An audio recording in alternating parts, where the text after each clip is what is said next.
걷는 명품 변호사 조용조 변호사입니다. 명품 변호사 TV 구독과 좋아요 다 하셨지요? 예.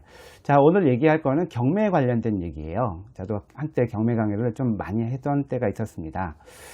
최근 나온 판결이 있는데요, 대법원에서 뭐냐면, 자, 우리가 경매를 하고자 하면 이제 경매 준비를 해요.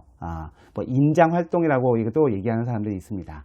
일단 법원의 그 물건에 관한 감정평가서, 현황 보고서를 우리가 보는데요. 요새는 저기 인터넷 등기소에서 다 이게 다 나오니까, 그러니까 경매 그 관련된 자료가 다 인터넷으로 확인이 가능해요.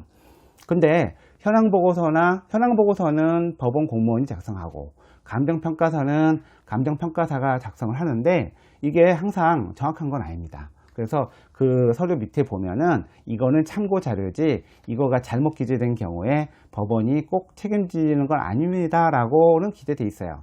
뭐 그러한 조항이 있다고 해서 국가나 감정평가사가 면책되는 건 아닌데, 그런 조항이 있다는 건 뭐냐면 경매 물건에 대해서는 낙찰 받으려고 하는 사람이 구체적으로 어떤 등기부라든가 토지대장, 임야대장, 건축물대장, 그 다음에 전입신고 여부를 사실은 다 확인해야 돼요. 확인하고 본인이 하는 것이지 본인 책임인 것이지 그게 완벽한 정보는 아니라는 겁니다. 근데 바로 그 현황보고서에 기재가 잘못되어 있어서 이번에 이 사건에서 빌라를 낙찰받은 사람이 대지권을 제대로 못 받은 거예요. 대지권을 근데 그 실제보다 2배가 더 기재가 되어 있었고, 그거에 기반해서 감정평가가 나온 거를 보고 들어가서 이 사람이 낙찰을 받았어요.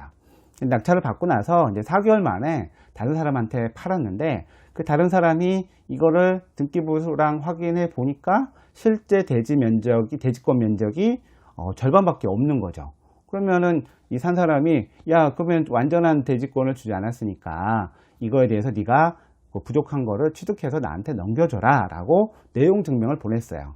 이 단계에서 이 그 낙찰받은 사람이 이건 그럼 그러니까 법원이 국가죠. 국가가 현황 보고서를 잘못 기재해서 내가 손해를 보게 생겼다. 그러니까 국가가 이에 대해서 책임을 져라라는 이제 손해배상 청구를 했는데, 1심과 2심에서는 이 오류가 너무 명백하기 때문에 국가의 잘못이 있다라고 해서 손해배상을 인정했는데, 대법원에서는 인정을 안 했어요. 그 인정 안 한 근거가 뭐냐면, 이게 손해배상의 법리인데요. 국가가 잘못한 게 있다 하더라도 손해가 확정이 돼야 돼요. 그 지금 새로 매수한 사람이 자기가 이제 지분을 적게 취득했으니 원래 매매 계약했던 지분만큼 더 달라라고 내용 증명만 보낸 것만으로는 손해가 확정이 안 됐다는 거죠. 최소한 그거에 대해서 그 새로운 매수인한테 손해배상적으로 돈을 얼마 줬든지, 아니면은 지분을 취득하는데 얼마가 든 것이 확정이 됐든지 해서 이 손해 금액이 이게 나와야 되는 것이지, 아마 1심, 2심 재판에서는 그 대지 지분만큼의 감정 금액을 손해액으로 산정했을 것으로 생각하는데, 그렇지 말고 직접 제3자에게 이 경락받은 사람이 직접 돈을 주거나 직접 돈이 나가야 되는 거였죠. 근데 그런 사실이 없이 그냥 내용 증명만 보낸 상태에서 국가가 그냥 그렇게 책임을 진다라고 판단하는 것은 잘못됐다라는 그런 판결이 대법원에서 나왔습니다. 그러니까 이 경우에는 적게 받은 것이 맞다고 하더라도 그 새로 매수인에게 얼마를 주고 손해가 확정된 다음에 국가배상 청구를 했었어야 되는데, 지금 국가배상을 청구하기 전에 이러한 내용 없이 미리 청구를 해서 결국은 재판이 지금 잘못돼 버린 거가 된 거죠.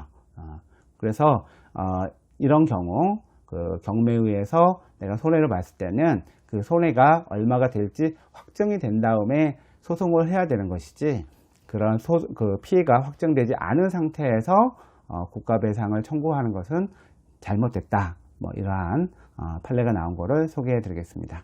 감사합니다.